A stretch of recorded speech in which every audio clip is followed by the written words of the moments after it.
नमस्कार, फाइटर समाचार में आपका स्वागत है। पेश है आज 3 जुलाई दोपहर 3 बजे राजस्थान की खास खबरें।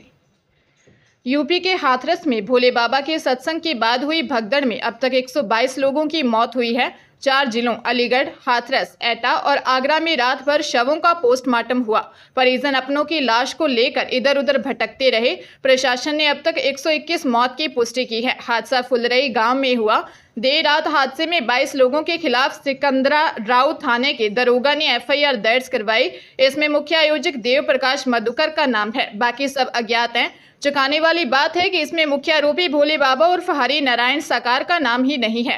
हादसे के बाद से बाबा अंडरग्राउंड हो गया। पुलिस रात भर उसकी तलाश में छापेमारी करती रही। पुलिस मैनपुरी में बाबा के आश्रम में पहुंची, लेकिन वहां भी बाबा नहीं मिला। मैनपुरी में आश्रम के बाहर पुलिस तैनात है। वकील गौरव द्विवेदी ने इलाहाबाद हाईकोर्ट में पीआईएल दायर कर हादसे की सीबीआई जांच की मांग की है। पेपर लीक मामले में एसओजी को बड़ी सफलता मिली है। एसओजी ने पेपर लीक के 75,000 के इनामी आरोपी को ओम प्रकाश ढाका और 50,000 के इनामी सुनील बेनीवाल को हैदराबाद से स्थानीय पुलिस की मदद से गिरफ्तार किया है। अब एसओजी की टीम दोनों को लेकर जयपुर लाई है। दोनों गिरफ्तारी को लेकर वीके सिंह खुलासा करेंगे। बता दें कि एसओजी काफी लंबे समय से दोनों की तलाश कर रही थी। इनकी गिरफ्तारी के बाद और भी बड़े खुलासे होने की संभावना है। 24 दिसंबर को चलती बस में नकल करवाते हुए उदयपुर पुलिस ने गिरोह को पकड़ा था। मामले के बाद ओम प्रकाश ढाका का नाम सबसे ज्यादा चर्चा में आया, लेकिन स्थानीय पुलिस या एसओजी ने कोई कार्रवाई नहीं की। भाजपा सरकार ने आते ही 75,000 का इनाम घोषित कर और तलाश तेज कर दी। अब जाकर गिरफ्तारी हुई है। अलवर जिले में एसीबी की टीम ने अलवर के लक्ष्मणगढ़ पुलिस थाने के हेड कांस्टेबल मुरारीलाल मीणा को 40,000 रुपए की रिश्वत लेने के आरोप में गिरफ्तार किया है। वहीं दलाल को भी पकड़ा है। डीएसपी महेंद्र मीणा ने बताया कि लक्ष्मणगढ़ थाने के हेड कांस्टेबल मुरारीलाल मीणा ने परिवादी से मुकदमा दर्ज करने के एवज में रिश्वत मांगी थी। एसीबी ने जालूकी रोड पर हेड कांस्टेबल को रिश्वत लेते हुए पकड़ा। जैसे ही परिवादी से रकम ली, एसीबी की टीम आ गई, जिसे देख हेड कांस्टेबल भागने लगा, लेकिन टीम ने दबोच लिया। वही मौके पर हेड कांस्टेबल ने एसएचओ को रिश्वत की राशि पहुंचाने की बात भी कही। मामले में पुलिस जांच कर रही है। एसीबी ने एसएचओ को आरोपी नहीं माना है। फिलहाल एसीबी हेड कांस्टेबल से जांच कर रही है। कांग्रेस प्रदेश अध्यक्ष गोविंद सिंह डोटासरा ने सीएम भजन लाल के राहुल गांधी झूठ की दुकान चलाते हैं वाले बयान का पलटवार किया है। डोटासरा ने कहा, मुख्यमंत्री के केंद्रीय नेतृत्व से मिली पर्ची पढ़कर दिए बयान से साबित कर दिया कि राजस्थान में वास्तविक रूप से पर्ची सरकार चल रही है। मुख्यमंत्री के पास प्रेस कॉन्फ्रेंस करने के लिए कोई मुद्दा नहीं था, लेकिन दिल्ली से आई पर्ची को पढ़कर उन्होंने धन्यवाद और चलो चलो कहकर अपना संबोधन खत्म किया। डोटासरा ने कहा, जिस भी व्यक्ति ने मुख्यमंत्री को पर्ची लिखकर दी, उसने पर्ची बनाने में किसी तरह से बुद्धि का प्रयोग नहीं किया। लोकसभा में नेता प्रतिपक्ष के तौर पर राहुल गांधी ने जो मुद्दे संसद में उठाए, वे सभी जनता के मुद्दे थे। बीजेपी और आरएसएस हिंदू समाज के ठेकेदार नहीं हैं। हिंदू होने के लिए किसी को बीजेपी से प्रमाण पत्र लेने की आवश्यकता नहीं है।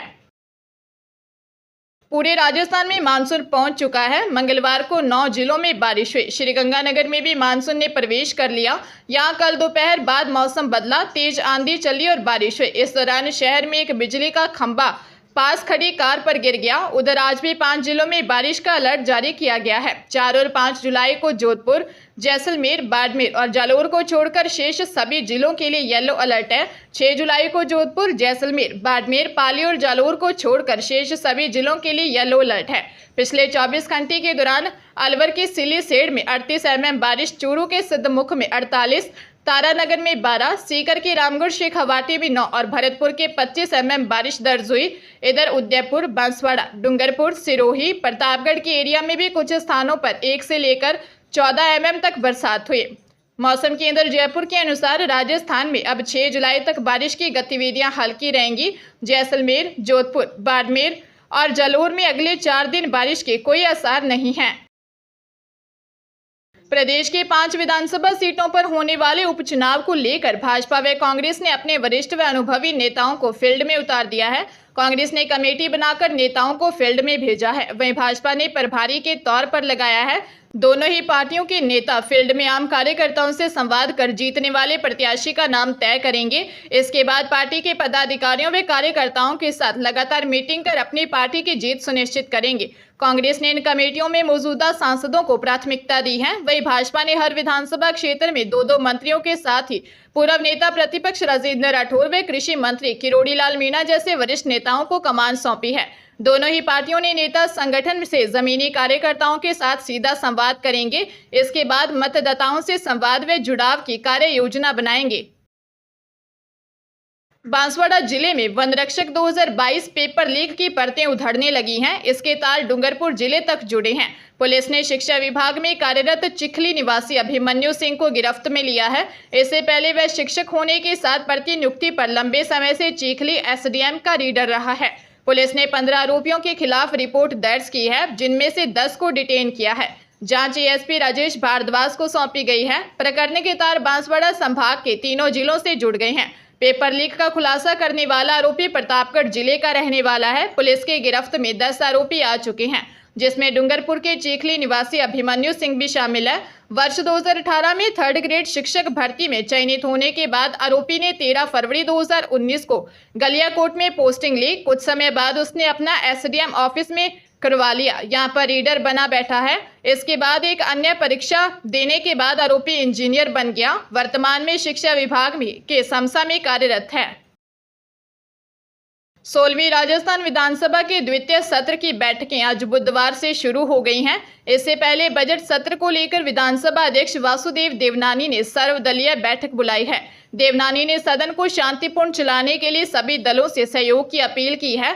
बैठक में मुख्यमंत्री भजनलाल शर्मा, नेता प्रतिपक्ष टीकाराम जूली, संसदीय कार्य मंत्री जोगाराम पटेल, मुख्य सचेतक जोगेश्वर गर्ग सहित अन्य विधायक मौजूद थे। देवनानी ने कहा कि सदन प्रदेश की 8 करोड़ जनता का प्रतिनिधित्व करता है। सदन की कार्रवाई को जनता देखती है। जनता से चुनकर आए जनप्रतिनिधिगण अपने आचरण और व्यवहार को जन आकांक्षाओं के अनुकूल प्रस्तुत करें। सदन नियमों व मर्यादाओं से चलेगा। उन्होंने सभी दलों से सदन को शांतिपूर्वक चलाने में सहयोग करने और सार्थक बहस में अपनी बात समय सीमा में रखने के लिए कहा।